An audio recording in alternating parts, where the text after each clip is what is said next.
नमस्कार दोस्तों, स्वागत है आप सभी साथियों का एक स्मार्ट स्टडी पर। साथियों, आज की इस वीडियो में आरआरबी एनटीपीसी अंडर ग्रेजुएट का जिनका पेपर अभी 28, 29, 1, 2, 3, 4 सितंबर को है। देखिए, अभी अगस्त में आपका पेपर 28 और 29 को है। उसके बाद जो पेपर है 1, 2, 3, 4, 8 और 9 सितंबर को पेपर है। यानी अभी 1, 2, 3, 4, 5, 6, 7, 8 दिन आपका पेपर होगा और हर एक दिन 3 शिफ्ट में, यानी टोटल जो है ना 24 शिफ्ट में पेपर अभी बाकी है। आज की इस वीडियो में बहुत ही इंपॉर्टेंट क्वेश्चंस देखेंगे, जिसमें टॉप 70 क्वेश्चंस हैं अभी तक पूछे गए आपके एनटीपीसी में। उसी टॉपिक को मैंने लिया है जो कि अभी तक पूछा गया है साथियों। ठीक है, तो बिना देरी किए हुए क्लास को शुरू करते हैं। देखते हैं आज के बहुत ही इंपॉर्टेंट क्वेश्चंस आपके आगामी शिफ्टों के लिए। पहला क्वेश्चन है, 2011 की जनगणना के अंतिम आंकड़ों के अनुसार सर्वाधिक जनसंख्या घनत्व वाला भारतीय राज्य कौन सा है? देखिए, 2011 की जनगणना के अंतिम आंकड़ों के अनुसार सर्वाधिक जनसंख्या घनत्व वाला भारतीय राज्य बिहार है। और अगर आपसे पूछे सबसे कम जनसंख्या घनत्व किस राज्य का है 2011 के जनगणना के अनुसार, तो याद रखना अरुणाचल प्रदेश का। ठीक है, अरुणाचल प्रदेश। साथियों, अगर आपने अपना सिटी इंटीमेशन चेक कर लिया है तो आप लोग कमेंट बॉक्स में कमेंट करके बता देना आपका पेपर कब है और किस शिफ्ट में है। ठीक है, और जिनका अभी नहीं दिख रहा है आप लोग टेंशन मत लीजिए। इसका मतलब ये है कि आपका पेपर थोड़े दिन बाद होंगे, मतलब कि 10 दिन पहले। देखिए, 10 दिन पहले ही आपको सिटी इंटीमेशन पता चलता है, तो जिनका नहीं दिख रहा है परेशान मत होना। अगला क्वेश्चन है, भारतीय संविधान के किस अनुच्छेद के तहत लोकसभा में अनुसूचित जातियों और जनजातियों के लिए आरक्षण दिया गया है? तो भारतीय संविधान के किस अनुच्छेद के तहत, ठीक है, लोकसभा में अनुसूचित जातियों और जनजातियों के लिए आरक्षण दिया गया है? करेक्ट है साथियों, अनुच्छेद 330 में, आर्टिकल 330 इस क्वेश्चन का राइट आंसर होगा। बिल्कुल फास्ट क्लास करवाएंगे। अगला है, अंडमान निकोबार द्वीप समूह का न्याय क्षेत्र किस न्यायालय की देखरेख में आता है? तो देखिए, अंडमान निकोबार द्वीप समूह का जो न्याय क्षेत्र है वो किस न्यायालय की देखरेख में आता है? तो भाई राइट होगा पोर्ट ब्लेयर में कलकत्ता हाईकोर्ट की सर्किट बेंच के अंतर्गत। यानी राइट आंसर होगा option number B, Port Blair में कलकत्ता हाईकोर्ट की जो सर्किट बेंच है उसके अंतर्गत। सुप्रीम कोर्ट के जजों की संख्या को कौन बदल सकता है?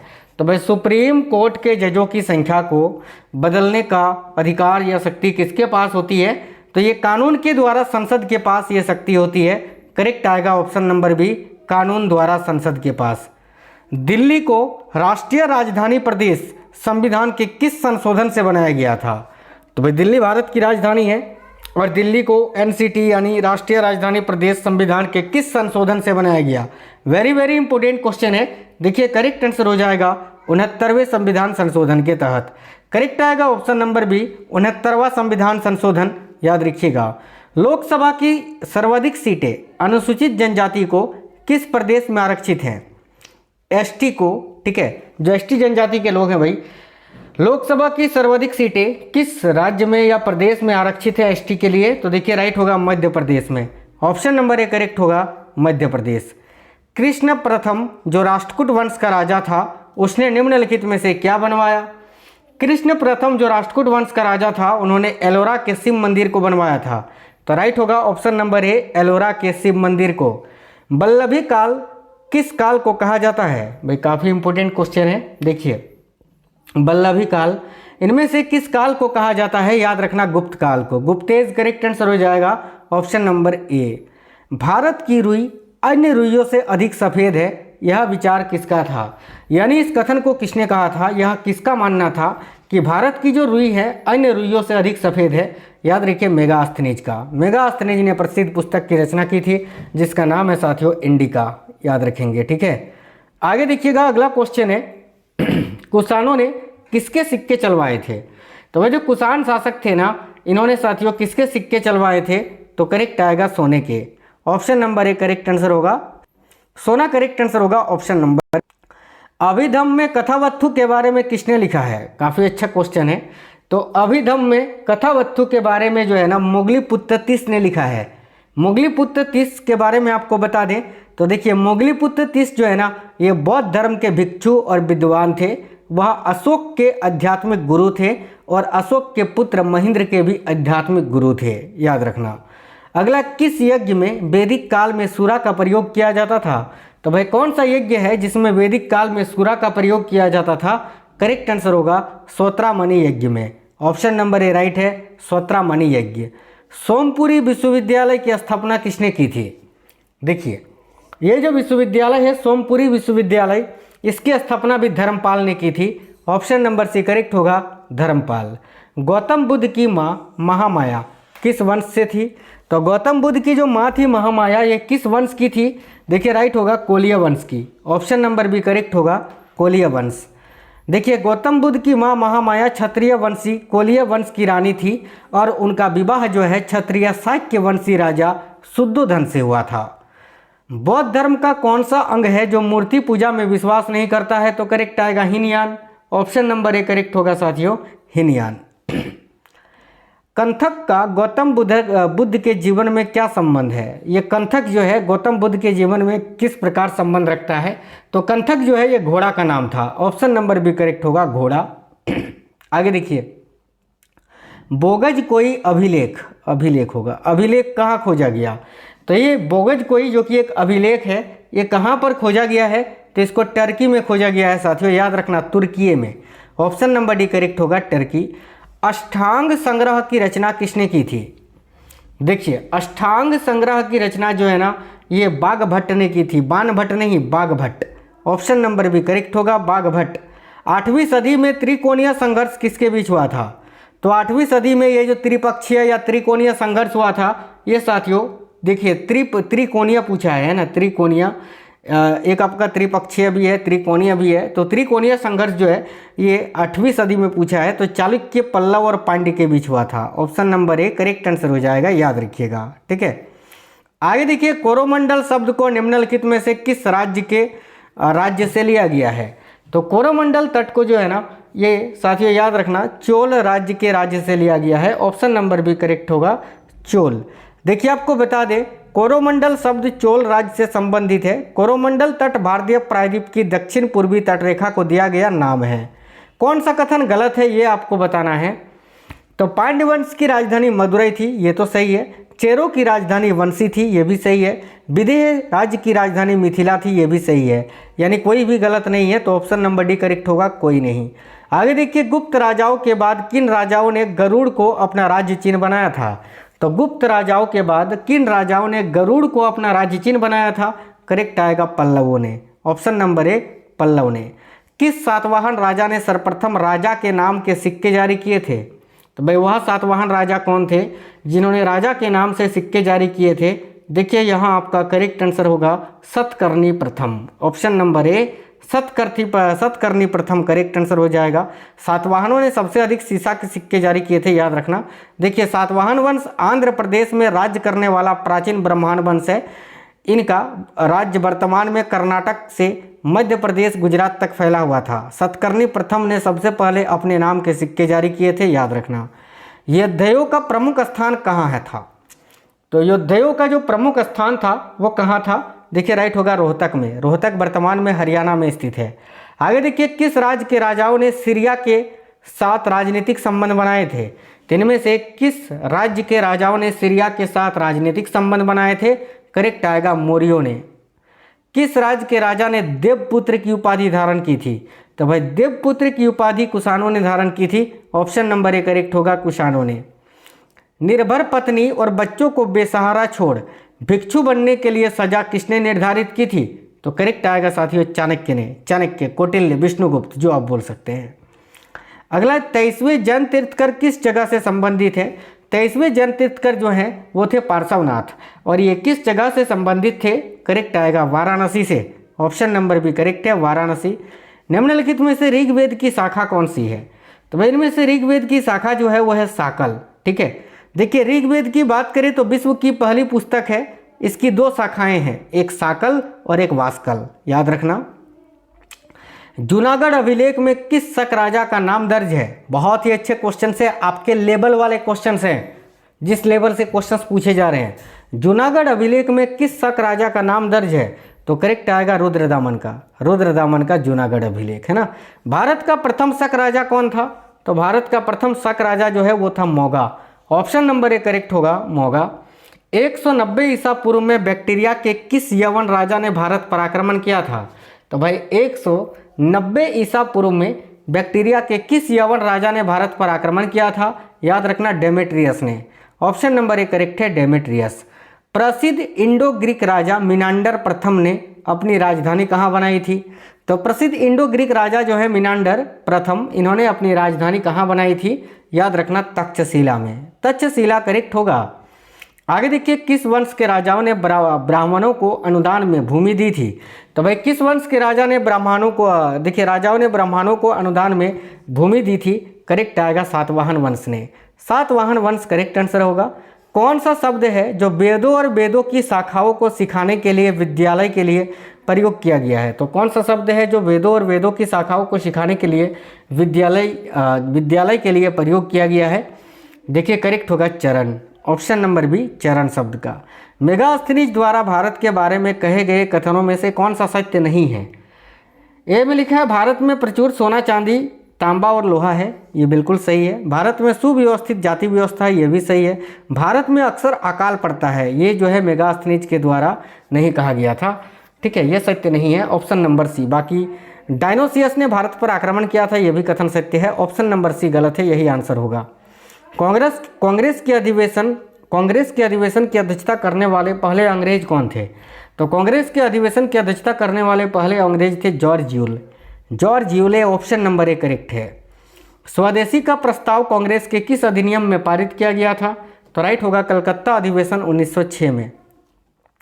महात्मा गांधी कांग्रेस की किस अधिवेशन में मात्र एक बार अध्यक्ष बने थे? तो भाई 1924 के बेलगांव अधिवेशन में साथियों। Option number C correct answer हो जाएगा। आगे देखिए, खिलाफत आंदोलन के प्रमुख नेता कौन थे? खिलाफत आंदोलन की शुरुआत 1920 में हुई थी गांधी जी के नेतृत्व में, ठीक है। और खिलाफत आंदोलन के प्रमुख नेता कौन थे? तो याद रखिए करेक्ट आएगा यहाँ आपका मोहम्मद अली और शौकत अली, यानी अलू बंधुओं ने, है ना। झंडा सत्याग्रह के लिए किस शहर को जाना जाता है? तो भाई झंडा सत्याग्रह कहाँ हुआ था? महाराष्ट्र के नागपुर में। देखिए नागपुर करेक्ट है। Option number B.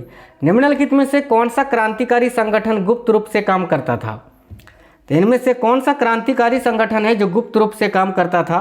करेक्ट आएगा अनुशीलन समिति। अगला है INA ट्रायल निम्नलिखित में से किस स्थान पर हुआ था? देखिए INA ट्रायल जो है ना भाई, ये कहाँ पर हुआ था? तो लाल किला में, याद रखना। आगे देखिए, ब्रिटिश साम्राज्य अंदर तक सड़ चुका है, यह भ्रष्ट, दमनकारी और घटिया है, उपरोक्त कथन किसने कहा था? तो इस कथन को कहा था सिस्टर निवेदिता ने। ऑप्शन नंबर सी करेक्ट होगा, सिस्टर निवेदिता।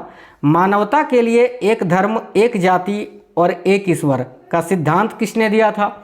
मानवता के लिए एक धर्म, एक जाति और एक ईश्वर का जो सिद्धांत है, ये श्री नारायण गुरु जी ने दिया था, श्री नारायण गुरु। ऑप्शन नंबर सी करेक्ट है। आगे देखिए, 1864 में मद्रास में वेद समाज की स्थापना किसने की थी? तो भाई 1864 में मद्रास में वेद समाज की स्थापना की थी केशव चंद्र सेन जी ने। ऑप्शन नंबर ए करेक्ट है, केशव चंद्र सेन। निम्नलिखित में से गांधी जी ने पहला अनशन किस आंदोलन के लिए किया था?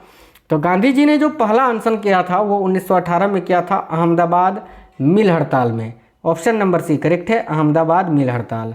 अरुणाचल प्रदेश के नामचिक और नामफुक क्षेत्र किस लिए प्रसिद्ध है? तो अरुणाचल प्रदेश के नामचिक और नामफुक क्षेत्र जो है ना, ये कोयला के लिए फेमस है, कोयला के लिए। नेक्स्ट क्वेश्चन है, भारतीय वायुसेना की दक्षिणी कमांड किस स्थान पर स्थित है? तो भारतीय वायुसेना की जो दक्षिणी कमांड है ना, ये तिरुवनंतपुरम में स्थित है, केरल के तिरुवनंतपुरम में। सरदार सरोवर परियोजना से कौन से राज्य लाभान्वित हो रहे हैं? तो भाई सरदार सरोवर परियोजना से कौन से राज्य लाभान्वित हो रहे हैं? तो करेक्ट है, मध्य प्रदेश, महाराष्ट्र, गुजरात और Rajasthan. Option number C. Bangladesh में प्रवेश करने के बाद ब्रह्मपुत्र नदी को किस नाम से जाना जाता है? तो बांग्लादेश में प्रवेश करने के बाद ब्रह्मपुत्र नदी को जमुना के नाम से जाना जाता है, याद रखना। Option number C. और गंगा नदी को बांग्लादेश में प्रवेश करने के बाद पद्मा के नाम से जाना जाता है, यह भी याद रखना। सिंहभूम हाथी रिजर्व निम्नलिखित में से किस राज्य अथवा केंद्र शासित प्रदेश में स्थित है? तो भाई सिंहभूम हाथी रिजर्व जो है ये झारखंड राज्य में स्थित है। ऑप्शन नंबर बी करेक्ट होगा, झारखंड। दरियाए नूर निम्नलिखित में से किसका नाम है? तो दरियाए नूर जो है ना, याद रखना, ये किसका नाम है? तो साथियों देखिए यहाँ आपका करेक्ट आंसर क्या हो जाएगा? तो इस क्वेश्चन के लिए correct answer option number C होना चाहिए, ठीक है। देखिए, भारत की गोलकुंडा खदान से उत्पन्न हुआ हीरा, इसको दरियाए नूर कहा जाता है। इसके बारे में बता दें, दरियाए नूर हीरा विजयनगर से प्राप्त हुआ था। यह सबसे पहले काकतीय राजवंश के नियंत्रण में रहा। 182 कैरेट का यह हीरा वर्तमान में सेंट्रल बैंक ऑफ ईरान के पास है। ठीक है, चलिए आगे देखिए, चांदीपुर किस राज्य में स्थित है? तो भाई चांदीपुर की बात करें तो ये उड़ीसा में स्थित है। ऑप्शन नंबर 1 करेक्ट होगा। झरिया, रानीगंज, तलचर और कोरबा कोयला क्षेत्र किन राज्यों में स्थित है? तो झरिया की बात करें तो ये झारखंड में है, रानीगंज पश्चिम बंगाल में है, तलचर की बात करें उड़ीसा में है और कोरबा जो है ये छत्तीसगढ़ में है। यानी इस क्वेश्चन का correct answer option number B हो जाएगा। निम्नलिखित में से कौन सा शहर है जो उष्ण जोन में नहीं आता है? देखिए इनमें से कौन सा शहर है जो उष्ण जोन में नहीं आता है? देखिए करेक्ट आंसर यहाँ आपका हो जाएगा जयपुर। चेन्नई, मुंबई, जोधपुर ये सभी उष्ण जोन में आता है, जयपुर नहीं आता है, याद रखना। निम्नलिखित में से दक्कन पठार की मुख्य फसल क्या है? तो दक्कन के पठार की जो मुख्य फसल है वो क्या है? याद रखना कपास। वेरी वेरी इंपॉर्टेंट क्वेश्चन है। मणिपुर राज्य के सबसे बड़े कुटीर उद्योग कौन सा है? तो देखिए मणिपुर राज्य का जो सबसे बड़ा कुटीर उद्योग है ना, वह है हथकरघा उद्योग। ऑप्शन नंबर बी करेक्ट है, हथकरघा उद्योग। प्रतिवर्ष हाथी महोत्सव कहाँ मनाया जाता है? तो साथियों प्रतिवर्ष हाथी महोत्सव ये जयपुर में मनाया जाता है, राजस्थान के जयपुर में। बासव श्री पुरस्कार किस सरकार द्वारा दिया जाता है? Very very important question. तो बासव श्री पुरस्कार जो है ये कर्नाटक के द्वारा दिया जाता है। Option number D right answer है, कर्नाटक। आगे देखिए, राष्ट्रीय स्मारक प्राधिकरण के चेयरपर्सन को कौन नियुक्त करता है? तो भाई राष्ट्रीय स्मारक प्राधिकरण, ठीक है, राष्ट्रीय स्मारक प्राधिकरण के चेयरपर्सन को कौन नियुक्त करता है? याद रखना राष्ट्रपति। अगला क्वेश्चन है, तोमर राजपूतों द्वारा बनवाया गया किला राजपिथौरा कहाँ पर स्थित है? राजपिथौरा किला जो कि तोमर राजपूतों द्वारा बनवाया गया, ये कहाँ स्थित है? याद रखना नई दिल्ली में। द्वितीय बुद्ध किसे कहा जाता है? तो भाई द्वितीय बुद्ध जो है ना, ये पद्म संभव को कहा गया है। ऑप्शन नंबर 1 करेक्ट आंसर होगा। आगे देखिए, दादा साहेब फाल्के पुरस्कार की शुरुआत कब हुई थी? देखिए दादा साहेब फाल्के पुरस्कार की शुरुआत 1969 में हुई थी। 1969 करेक्ट आंसर हो जाएगा। हर साल रमजान जो है पिछली साल से कितना दिन पहले या बाद आता है? तो हर साल रमजान जो है पिछली साल से, याद रखना साथियों, 11 दिन पहले आ जाता है। ऑप्शन नंबर 1 11 दिन पहले। जापानी कला इकेबाना किससे संबंधित है? तो इकेबाना एक जापानी कला है फूलों के सजावट की। ऑप्शन नंबर 1 करेक्ट आएगा, फूलों से सजावट। भगत आंदोलन निम्नलिखित में से किन जनजाति से संबंधित है? देखिए भगत आंदोलन जो है ना, ये भील जनजाति से संबंधित है साथियों। ऑप्शन नंबर बी राइट है, भील जनजाति। केंद्रीय भारतीय भाषा संस्थान कहाँ स्थित है? देखिए केंद्रीय भारतीय भाषा संस्थान जो है ये मैसूर में स्थित है। ऑप्शन नंबर बी राइट होगा, मैसूर। नृत्य रूप लटा पद किस नृत्य से संबंधित है? तो नृत्य रूप लटा पद जो है ना, याद रखना ये भारतनाट्यम से संबंधित है। Option number C correct answer होगा, भारतनाट्यम से। ठीक है, आगे देखिएगा। देखिए नेक्स्ट है, प्राचीन भीमा देवी मंदिर किस प्रदेश में है? तो प्राचीन भीमा देवी मंदिर यह हरियाणा में स्थित है वर्तमान में। ऑप्शन नंबर बी करेक्ट होगा, हरियाणा। तो साथियों आज के इस वीडियो में टॉप 70 क्वेश्चंस मैंने सुपर फास्ट तरीके से करा दिया। जिनका भी पेपर बाकी है ऑल द बेस्ट, बिल्कुल अच्छे से पेपर करके आना और अच्छा पेपर होगा, ज़्यादा लोड मत लीजिए। जितनी भी क्लासेस मैंने एक्सपेक्टेड करवाए हैं वो सारी क्लासेस देख लीजिए। RRB NTPC under graduate classes करके जो प्लेलिस्ट है वो सारे वीडियोज़ देख लेना। मिलेंगे आपसे नेक्स्ट वीडियो में। जय हिंद, वंदे मातरम साथियों।